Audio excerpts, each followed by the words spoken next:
Pt.2. The goddess of persuasion touched the girl's cheek lightly with her fingers. I give you the gift of knowing the difference between right and wrong. Ooh, how timely after everything I just shared. Playing with your race cars? Vroom, vroom. The girl nodded gravely. Finally, precious daughter, said Hera, I give you the gift of curiosity. The other goddess murmured their approval. But what is my name? Asked the girl. Hera looked thoughtful. I think we call you Pandora. It means every gift. Someone who unlocked Pandora's box, behold, possesses every gift imaginable. Taking Pandora by the hand, Hera led her down the slopes of Mount Olympus into the Garden of Men. There she left the girl alone. Pandora could hear laughter. Eager to meet her new companion, she skipped in the direction of the noise. Skip-a-skip-a-skip. Lounging in the shade of trees heavy with pears and figs were 20 men and boys. One braided a garland of red flowers, while another plucked the strings of a lyre, or dozed in the sunshine, bees buzzing harmlessly above their heads. I love how they say bees buzzing harmlessly, because some people think bees are harmful. Yeah, if you're allergic to them, but I love how it mentions, like, the bees are harmless. Don't worry about them. They're there for a reason. Harmlessly above our heads. When the men saw Pandora, they stared in astonishment. The L-Y-R-E, the lyre? What is this? I'm about to look it up. Okay, so the British English pronunciation really is lyre, but they say extra on the lyre, on the I parts, lyre, and it is a stringed instrument, like a U-shaped harp, but that's what that is. The lyre fell to the ground. Pandora swallowed hard. The gods have sent me to join you, she explained, trying to keep her voice certain and steady. Then you are very welcome, cried one of the men. My name is Prometheus. He shook her hand excitedly. I am Emetheus, said another. Would you like a pear? He offered her a soft, ripe fruit. Oh, Pandora settled into life in the world of men. All day and every day they sang and danced in the sunlight. At night they gathered in the pavilions that Zeus had built for them. Gentle breezes wafted between the marble pillars to lull them to sleep. There was no need to fear the darkness or a hungry wolf, because Zeus had made nothing that could harm them. No one argued or spoke unkindly. Pandora should have been blissfully happy. The problem was that Pandora was soon bored. Nothing in the garden ever changed. Every song was as tuneful as the last, every fruit as ripe as another. Pandora started to long for something new, something different. She began to wonder what lie over the next hill, behind the next grove. One day she explored far from the others. She came across a circular pavilion she had never noticed before. On the pavilion steps was a jar. Pandora knew at once that the jar was special. I have been standing here too long, and now my hips are starting to hurt. My knees are starting to hurt. Part of me making content is explaining what it's like to be a chronically ill person.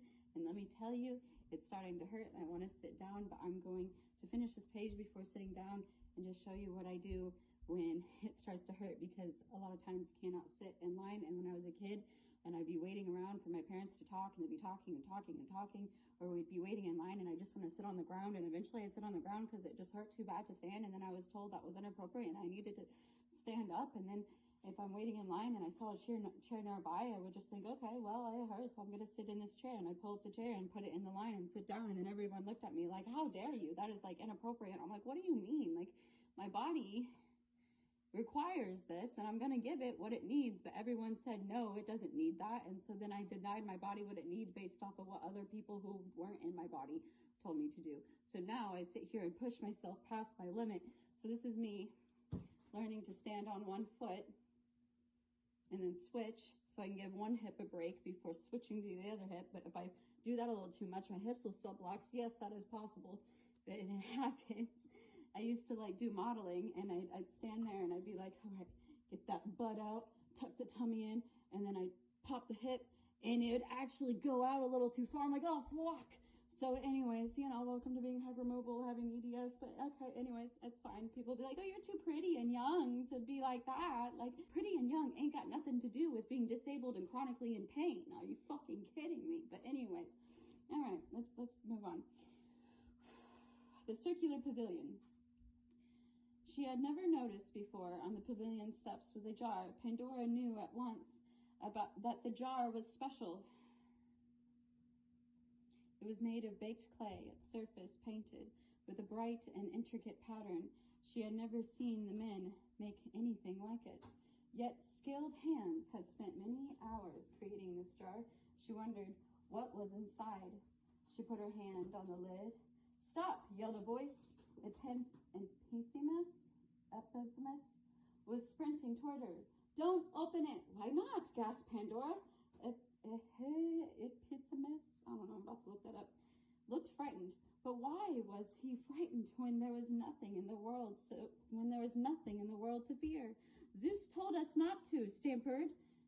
I'm about to look up his name. It's Epimetheus. Zeus told us not to, stammered Epimetheus. It's the one thing we're not allowed to do. We mustn't ever open the jar. Oh, this reminds me of that storybook in the Bible when they're all like, don't eat the apple. And then they eat the apple and they're like, but we were told not to do it and we did it anyway. Oh, sounds like such a human thing to do, or demigod, or however child thing. Hey, I like this right here. I told you not to get in that box and now you're doing it. It's the one thing we're not allowed to do. We mustn't ever open the jar. But, said Pandora, running her fingers over the jar's lid, what is it doing here if we're not allowed to open it? And the introduction to temptation. Come away, begged Epimetheus, leading Pandora back to the others. Yet the next day, when no one was looking, Pandora returned to the jar. She traced her fingers over its pattern. She lifted it to test its weight. She pressed her ear to its side. Something in the jar was fluttering. What's that I hear? What could it be? What was inside? Pandora had to know without giving herself a chance to change her mind. Impulsive much? She lifted the lid and looked inside. Something dark was crouching there. She scrambled backward, but not fast enough. A black shape burst into her face, knocking her back. The thing was free, flapping into the air on black wings. I bring sickness, roared the thing. A second black creature flapped from the jar, its slick wings brushing sickeningly against Pandora's face. I bring death, it hissed. Can you tell I was in theater? I was never in theater. I couldn't remember the lines, but I'm good at dramatizing something. Pandora tried to slam the lid back on the jar, but it was too late. 4 more monsters were squeezing out into the world, their wings spreading wide. I bring war. I bring cruelty. I bring hate. I bring lies. The flying beast chanted. Pandora sobbed. I also couldn't keep character because I'd laugh. That's why I was in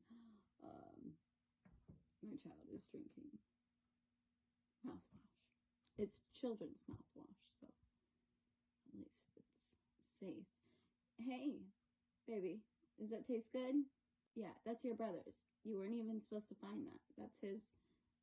Look at his drawer. Hold on. Zeke's traveling dresser drawer. It's a box for all those things.